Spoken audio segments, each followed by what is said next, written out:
Hi everyone, I'm going to show you how to switch modes in Figma in your collection using a simple plugin. The plugin is called Variable Manager. Here it is. Once you open it, the first thing you have to do is to back up on your collection. So click on Save New, give a name, Dark Knight Backup. So your backup has been created. There is 2 collections and 8 variables. I have 4 variables here. I have all the 4 variables here. So it's exactly this.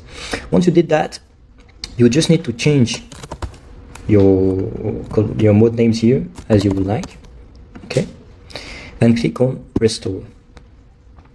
So if you made a mistake in one of your mode names, it will tell you here. So it says the light mode is missing, so just fix it, like remove the S here, pop, cancel, and restore again.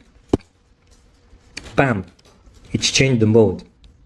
Okay, so this can be easily undone if you do Command Z or Control+Z on Windows, or you can also redo it easily.